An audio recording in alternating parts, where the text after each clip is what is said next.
देश दुनिया की सारी बड़ी खबर के सामने मौजूद दोस्तों चलेंगे। सबसे पहले सबसे बड़ी रिपोर्ट आपको बताएंगे। राहुल गांधी के आदेश पर बिहार विधानसभा चुनाव को लेकर सारी इक्वेशन समीकरण को सेट करने के लिए पहुंचे राहुल गांधी के करीबी, तो उन्होंने लिया एक ऐसा फैसला राहुल गांधी के कहने के बाद दोस्तों, जिससे एक ऐसा क्षेत्र जहां पर एनडीए गठबंधन का था एक छत्र राज, वहां पर अब पूरी तरीके से समीकरण पलटने जा रहा है दोस्तों। और मोदी को अचानक से अपनी सभा करनी पड़ी है। बताएंगे क्या है पूरा मामला, डिटेल में जानकारी, विस्तृत जानकारी अब तक पहुंचाएंगे। इसी के साथ में चलेंगे एक और बड़ी खबर की तरफ, जहां पर वोट चोरी वाले मामले को लेकर 6 लोग आ गए हैं पुलिस की शिकंजे में। बताएंगे कौन कौन से ये लोग हैं दोस्तों और कौन से मामले पर हो रही है कार्रवाई। इसी के साथ में बताएंगे महात्मा गांधी के पोते बिहार में कौन से गठबंधन का सपोर्ट करने के लिए लोगों के बीच में पहुंच चुके हैं दोस्तों। इसी के साथ में बताएंगे कैसे जनसंपर्क के दौरान नीतीश कुमार के करीबी नेता का जोरदार तरीके से लोगों ने विरोध किया है दोस्तों। इसी के साथ में भाई दूज के मौके पर 2 ऐसे वरिष्ठ नेता एक साथ इंडिया गठबंधन के नजर आए हैं कि आने वाले दिनों के चुनाव के अंदर बीजेपी का समीकरण पलटेगा दोस्तों। बताएंगे क्या है पूरा मामला, एक एक करके चलेंगे आज की सारी बड़ी खबरों की तरफ। लेकिन उससे पहले अगर आप भी मानते हैं कि बिहार के विधानसभा चुनाव में इस बार राहुल गांधी खुद रणनीति तैयार कर रहे हैं, इसीलिए चुनाव का समीकरण पूरी तरीके से पलटेगा, तो इस वीडियो को लाइक करके लाल बटन दबाकर चैनल को सब्सक्राइब करके बेल आइकन दबाकर कमेंट बॉक्स में अपनी राय जरूर लिखकर बताएगा दोस्तों। चलते हैं सबसे पहले सबसे बड़ी ब्रेकिंग न्यूज अपडेट की तरफ, जहां पर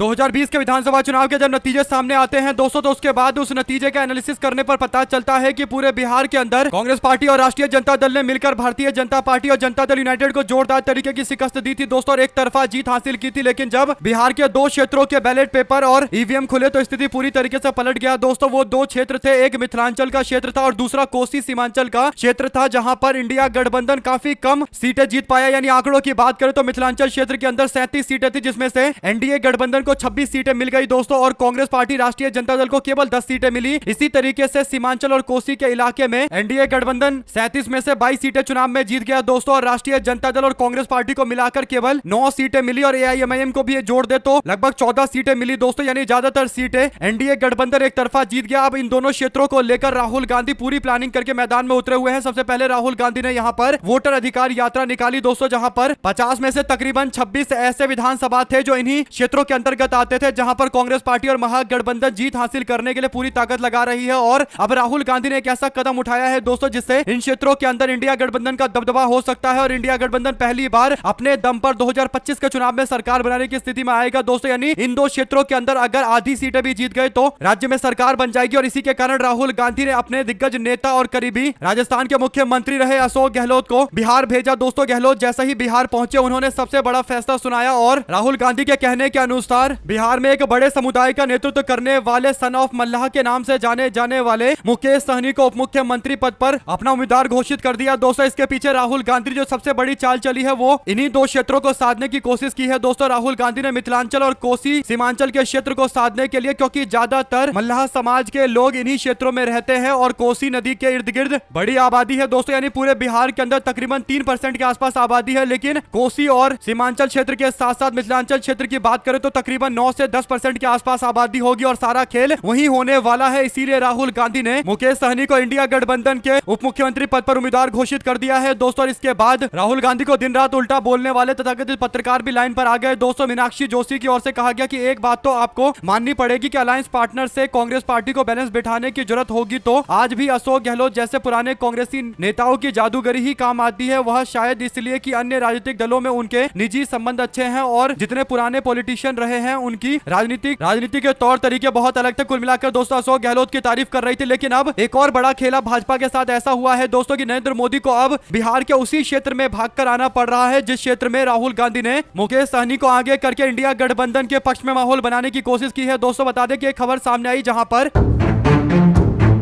बिहार के दरभंगा जिले के अलीनगर विधानसभा सीट से भारतीय जनता पार्टी ने एक गायिका मैथिली ठाकुर को चुनावी मैदान में उतारा है दोस्तों। मैथिली ठाकुर के एक प्रोग्राम के दौरान मिथिला क्षेत्र के लोगों के सम्मान कहे जाने वाले सर पर पहने वाले टोपी का अपमान किया गया दोस्तों। उत्तर प्रदेश से आकर भारतीय जनता पार्टी की महिला विधायक प्रचार कर रही थी दोस्तों। प्रचार के दौरान बीजेपी की नेत्री केतकी सिंह की ओर से कहा गया कि ये जो आप लोगों ने सर पर पहन रखा है, जो मिथिलांचल की संस्कृति से जुड़ा हुआ टोपी है, वो आप लोगों का सम्मान नहीं है, संस्कृति नहीं है और इसके बाद वो टोपी को नीचे फेंक देती है दोस्तों और कहती है कि बीजेपी की प्रत्याशी मैथिली ठाकुर आप लोगों की संस्कृति है और आप लोगों का सम्मान है। उनके इस बयान और इस वीडियो को जैसे ही वायरल हुआ दोस्तों सोशल मीडिया पर अलग अलग तरीके की प्रतिक्रिया सामने आई। सबने मिलकर भाजपा के नेत्री से माफी की मांग पर जोर दिया दोस्तों और कहा कि यह पूरे समाज के लोगों का अपमान है, ये संस्कृति का अपमान है, उस क्षेत्र का अपमान है जिसने बार बार बीजेपी को समर्थन किया, एनडीए की सरकार बनाई और आज उस संस्कृति का अपमान करके ये लोग नीचा दिखाने की कोशिश कर रहे हैं। इसके बाद स्टूडेंट यूनियन की ओर से भी कहा गया कि अगर इस महिला नेत्री को हटाया नहीं गया, इसकी माफी नहीं आई तो फिर जोरदार तरीके का बवाल किया जाएगा। इसके बाद आनंद फानंद में खबर सामने आती है दोस्तों कि नरेंद्र मोदी इसी क्षेत्र में अपनी 2 रैली करेंगे और अचानक से उनके कार्यक्रम में बदलाव होते हुए बताया जाता है कि नरेंद्र मोदी इस क्षेत्र के अंदर दिवंगत नेता और भारत रत्न से सम्मानित कर्पूरी ठाकुर को श्रद्धांजलि देने के लिए उनके गांव में जाने वाले हैं। कुल मिलाकर दोस्तों मोदी का कार्यक्रम कुछ और था लेकिन अचानक से इसमें बदलाव किया गया। कारण आप लोग जानते हैं कि राहुल गांधी ने अचानक से जो कार्ड खेला उसके बाद बीजेपी के नेत्री के उल्टे बयान से लोगों के अंदर जोरदार तरीके का गुस्सा है। दोस्तों अगर आप भी मानते हैं कि राहुल गांधी एकदम सटीक काम कर रहे हैं सबको साथ में लाने का और कहीं ना कहीं अगर इस क्षेत्र के अंदर परिवर्तन होगा तो पूरे बिहार में परिवर्तन होगा, ये डंके की चोट पर बोला जा सकता है। 2 शब्द जरूर लिख कर बताएगा दोस्तों और ज्यादा से ज्यादा वीडियो को शेयर कीजिएगा ताकि पल पल की पूरी अपडेट आप लोगों तक लगातार इसी तरीके से पहुंचती रहे। चलते हैं एक और बड़ी खबर की तरफ जहां पर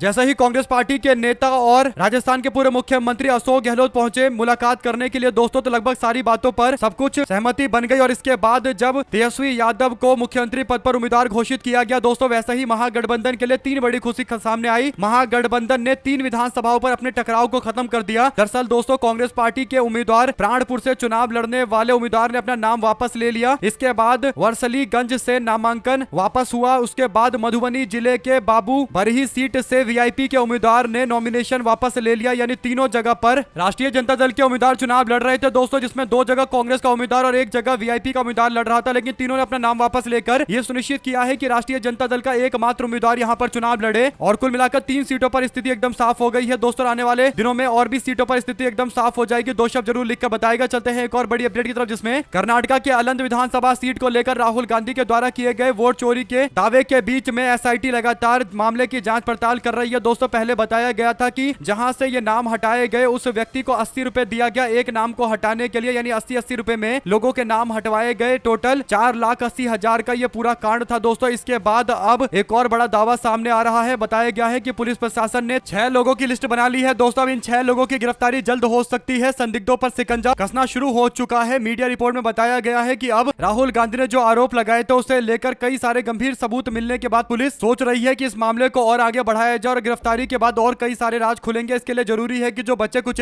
सबूत है वो भी जुटा लिया जाए। 2 शब्द जरूर लिखकर बताएगा दोस्तों। चलते हैं एक और बड़ी अपडेट की तरफ जहां पर सोशल मीडिया पर एक वीडियो काफी तेजी से वायरल है दोस्तों। इस वीडियो में प्रशांत किशोर से एक मीडिया वाला सवाल पूछता है कि आपने पढ़ाई लिखाई की है, बताइए जरा कि कहां पर आपने पढ़ाई की है। इस पर जवाब देते हुए प्रशांत किशोर कहते हैं कि मैंने 1991 से 1993 के बीच में पटना साइंस कॉलेज से पढ़ाई की है। मेरा रोल नंबर 68 था, सेक्शन ए था, जाकर जांच कर लीजिए, मैं ही वो विद्यार्थी था। इसके बाद लोगों ने अब नरेंद्र मोदी और बीजेपी के लोगों से पूछना शुरू कर दिया कि कब बीजेपी के लोग ये बताएंगे कि प्रधानमंत्री कौन से बैच से डिग्री हासिल कर चुके हैं और प्रधानमंत्री नरेंद्र मोदी के कॉलेज का क्या नाम था, उनका रोल नंबर क्या था और उनका सेक्शन क्या था, ताकि लोग पता कर सके कि आखिर प्रधानमंत्री नरेंद्र मोदी पढ़ने में कैसे थे या फिर उनके स्कूल के दिनों की बात या कॉलेज के दिनों की बात लोग जानकारी इकट्ठा कर सके। लेकिन अभी तक नरेंद्र मोदी से सवाल पूछा जाता है दोस्तों तो इस तरीके का जवाब नहीं आया जिसमें वो कॉलेज का नाम बता दे, रोल नंबर बता दे, सेक्शन बता दे कि किस में पढ़ते थे। 2 शब्द जरूर लिखकर बताएगा। चलते हैं एक और बड़ी अपडेट की तरफ जिसमें बिहार में महागठबंधन के लिए धीरे धीरे करके माहौल बनता जा रहा है दोस्तों। आपको बता दें कि इस माहौल में अपना समर्थन देने के लिए राष्ट्रपिता महात्मा गांधी के पोते प्रचार करने के लिए महागठबंधन के समर्थन में प्रचार करने के लिए बिहार के पटना पहुंचे हैं दोस्तों। आपको बता दें कि तुषार गांधी की ओर से प्रचार करते हुए सुनिश्चित किया जा रहा है कि महागठबंधन को इस बार ठीक ठाक वोट मिले। अब देखना यह रहेगा कि महागठबंधन के पक्ष में कौन कौन प्रचार करने और आता है। अखिलेश यादव भी प्रचार करने आ रहे हैं, बाकी अन्य नेताओं के बारे में धीरे धीरे सारी जानकारी आ जाएगी। साथ साथ दोस्तों बिहार में एनडीए गठबंधन के समर्थित उम्मीदवारों का जोरदार तरीके का विरोध जारी है दोस्तों। खबर सामने आई है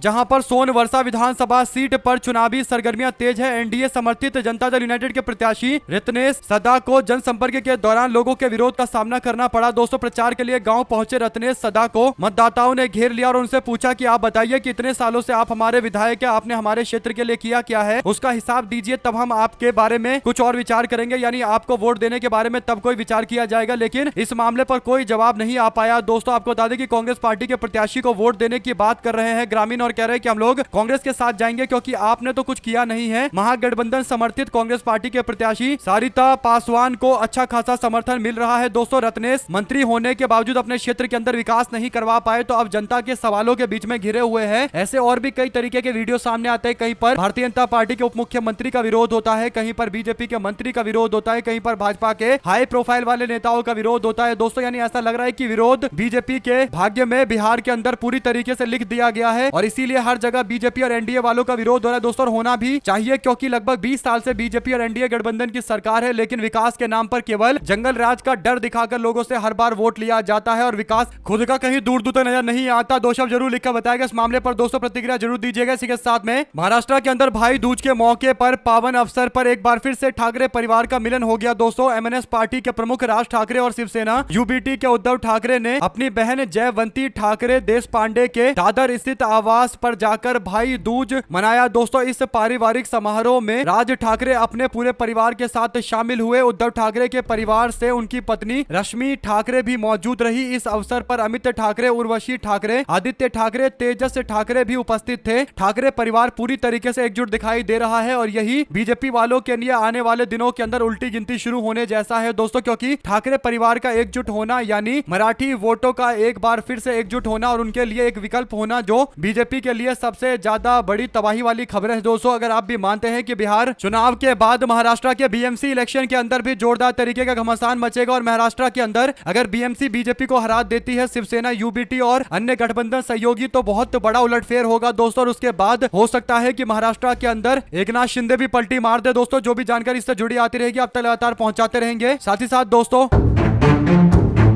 जुबिन गर्ग को लेकर एक बड़ी अपडेट आई है। कांग्रेस पार्टी लगातार जुबिन गर्ग के सम्मान में कैंडल मार्च के साथ साथ कई सारे आंदोलन में हिस्सा ले रही है। दोस्तों, अब जो खबर है उसके अनुसार जुबिन गर्ग को न्याय दिलाने के लिए कांग्रेस पार्टी ने मांग करते हुए असम कांग्रेस ने आज गुवाहाटी के अंदर कैंडल मार्च निकालने का ऐलान किया है। दोस्तों, कैंडल मार्च निकालने के लिए भारी संख्या में पार्टी के कार्यकर्ताओं से जुटने के लिए बोला गया है और जुबिन गर्ग को न्याय दिलाने की मांग को लेकर जितनी बड़ी संख्या में लोगों का हुजूम देखने को मिल रहा है। दोस्तों, भारतीय जनता पार्टी के नेता सबसे ज्यादा इसी बात से डरे हुए हैं कि आखिर ये माहौल क्यों इतना गरमाया जा रहा है और कांग्रेस पार्टी के लोगों के ऊपर गंभीर आरोप लगा रहे भारतीय जनता पार्टी के नेता, खासकर दोस्तों हिमंत बिस्वा शर्मा, जिनको लग रहा था कि वो चुनाव जीत चुके हैं। अब उनको पता चल रहा होगा कि चुनाव वो जीते नहीं है बल्कि चुनाव अब शुरू हुआ है और जुबिन गर्ग के न्याय की मांग को अब राजनीतिक मुद्दा बनाते हुए कांग्रेस पार्टी ने समर्थकों को अपने साथ में जोड़ना शुरू कर दिया है, जिसके बाद से अब बीजेपी के नेताओं के होश उड़े पड़े हैं। जो भी आपकी राय है दोस्तों लिखकर जरूर बताएगा। चलते हैं एक और अपडेट की तरफ, जहां पर बिहार के विधानसभा चुनाव में महागठबंधन के मुख्यमंत्री पद का चेहरा घोषित होने के बाद तेजस्वी यादव आज यानी शुक्रवार से तूफानी चुनावी यात्रा पर निकल रहे हैं। दोस्तों, शंखनाद हो चुका है। राष्ट्रीय जनता दल अपने नेता के साथ पुरजोर तरीके से मैदान में है। तेजस्वी यादव पहले दिन यानी आज 5 विधानसभा को कवर करेंगे दोस्तों, जिसमें सिमरी बख्तियारपुर से उनकी यात्रा शुरू होगी और इसके बाद दरभंगा, मुजफ्फरपुर, समस्तीपुर और वैशाली में मौजूद रहेंगे। यानी तेजस्वी यादव का भी जो टारगेट एरिया है दोस्तों वही क्षेत्र है मिथिलांचल, सीमांचल और कोसी का, जहां पर पिछली बार हार का बड़ा कारण बना था और कम सीटें मिली थी। आज क्योंकि पहला दिन है दोस्तों तो कार्यक्रम पहले 5 विधानसभा सीटों से शुरू किया गया है और धीरे धीरे करके ये बढ़ेगा। अगले दिन से यानी कल से 15-15 रैली का टारगेट बनाकर तेजस्वी यादव मैदान में उतर रहे हैं। यानी तेजस्वी यादव को 243 विधानसभा सीटों को कुल 15 दिनों के अंदर टच करना है दोस्तों, इसीलिए उनको 15-15 रैली एक दिन में करनी पड़ेगी। यानी पुरजोर तरीके से मैदान में तेजस्वी यादव नजर आने वाले हैं। 2 शब्द जरूर लिखकर बताएगा और ज्यादा से ज्यादा वीडियो को शेयर कीजिएगा। दोस्तों, चलते हैं एक और बिग न्यूज अपडेट की तरफ, जहां पर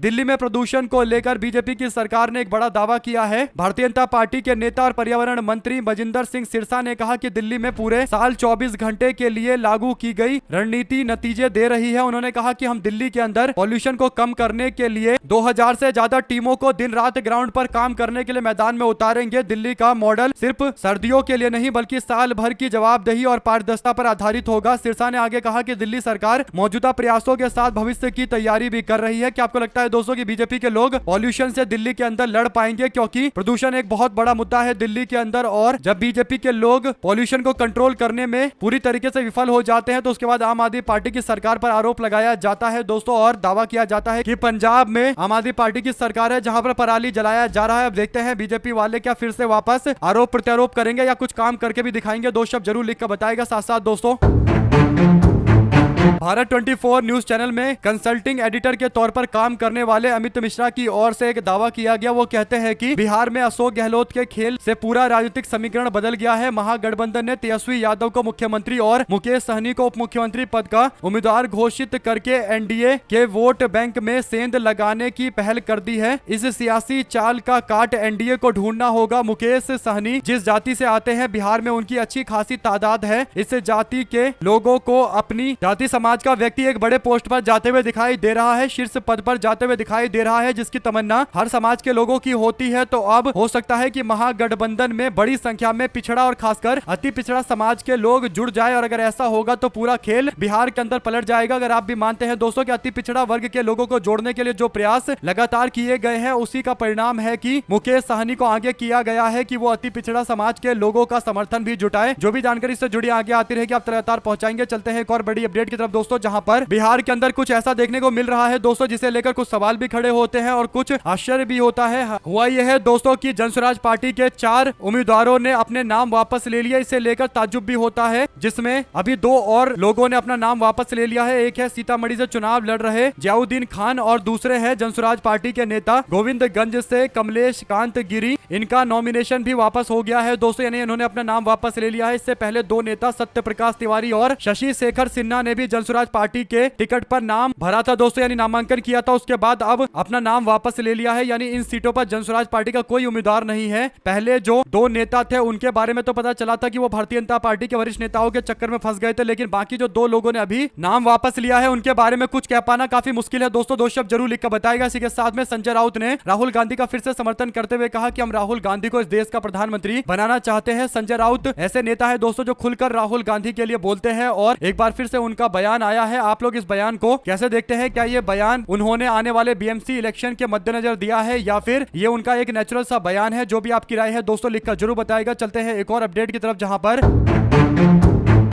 खेसारी लाल यादव राष्ट्रीय जनता दल के टिकट पर छपरा विधानसभा सीट से मैदान में उतरे हुए हैं। उन्हें लेकर एक बात जो डंके की चोट पर बोला जा सकता है दोस्तों, वो ये कि उनकी लोकप्रियता जबरदस्त है, मतलब अद्भुत है। वो जहां भी जाते हैं वहां पर लोगों की तादाद इतनी बड़ी संख्या में दिखाई देती है, जो किसी छोटे मोटे सुपरस्टार के या फिर किसी बड़े नेता के यहाँ भी दिखाई ना दे दोस्तों। अकेले दम पर इतने सारे लोगों का समर्थन जुटाने के लिए मैदान में उतरे खेसारी लाल यादव कहीं ना कहीं इस बार बिहार के समीकरण के बदलने में एक बड़ी भूमिका निभा सकते हैं। छपरा के अंदर उनको मैदान में उतारा गया है दोस्तों, आसपास की कुछ सीटें भी इससे प्रभावित होगी। 2 शब्द जरूर लिखकर बताइएगा पूरे मामले पर। चलते हैं एक और बड़ी अपडेट की तरफ, जिसमें बिहार में महागठबंधन के मुख्यमंत्री पद के उम्मीदवार तेजस्वी यादव ने इंडिया गठबंधन के सारे वरिष्ठ नेताओं का अभिवादन किया है दोस्तों। कांग्रेस पार्टी का धन्यवाद किया है। कांग्रेस के नेता राहुल गांधी, सोनिया गांधी और प्रियंका गांधी का भी उन्होंने अभिवादन किया है, उनका धन्यवाद किया है। और इसके साथ में मल्लिकार्जुन खड़गे का धन्यवाद करते हुए तेजस्वी कहते हैं कि पटना में आयोजित महागठबंधन की संयुक्त प्रेस वार्ता में मुख्यमंत्री पद का उम्मीदवार घोषित कर मुझ में विश्वास जताने के लिए गठबंधन के सभी दलों के सम्मानित वरीय नेताओं का तहे दिल से शुक्रगुजार हूं। प्रिय बिहार वासियों से बस यही कहना चाहता हूं कि आप हमें शक्ति प्रदान कीजिए। हम आपको बेरोजगारी, महंगाई, पलायन, घूसखोरी, रिश्वतखोरी, गरीबी और अपराध से मुक्ति दिलाएंगे। जय महागठबंधन, जय बिहार, जय बिहारी, ये नारा रहेगा बिहार के विधानसभा चुनाव में। प्रेस वार्ता के दौरान केवल तेजस्वी यादव की तस्वीर लगी हुई थी दोस्तों, जिसे लेकर बीजेपी के लोग भड़कते हुए कह रहे हैं कि राहुल गांधी की तस्वीर नहीं लगाई गई, राहुल गांधी को कमतर दिखाया गया। लेकिन हकीकत यह है कि सबको पता है कि तेजस्वी यादव के नेतृत्व में चुनाव लड़ रहे हैं, तो तेजस्वी की फोटो लगाई गई। और वैसे भी राहुल गांधी उन नेताओं में से नहीं है दोस्तों जो हर जगह अपनी फोटो लगवाते हो। कुछ नेता होते हैं जो हर जगह फोटो लगवाते हैं और उनका काम केवल यही होता है कि ये देखे कि कहां से फोटो अच्छी आ रही है, कैमरा कहां है। 10-10 कैमरे साथ में लेकर चलते हैं। आप लोग जानते हैं कि कौन वो नेता है। साथ साथ दोस्तों बिहार के बैकुंठपुर से भारतीय जनता पार्टी के उम्मीदवार मिथिलेश तिवारी को अपने ही लोगों ने घेर लिया दोस्तों। लोगों ने कहा कि 10 साल से आप कहां थे? चुनाव के समय ही वोट मांगने के लिए हर बार आते हो, एक बार फिर से आप वोट मांगने के लिए आए हो, लेकिन हम आपसे सवाल पूछेंगे कि आप पिछले 10 साल से कहां थे? बार बार आपको वोट देकर जिताकर भेज रहे हैं, लेकिन आप हमारा कोई काम वाम तो करते नहीं हो, आप केवल चुनाव के टाइम में दिखाई देते हो। तो इसके बाद भाजपा के नेता क्या बोलते हैं दोस्तों, चुपचाप होकर ये बातें सुन रहे थे। 2 शब्द आप जब जरा इस मामले पर लिखकर जरूर बताएगा। इसी के साथ में चलते हैं एक और बड़ी अपडेट की तरफ, जहां पर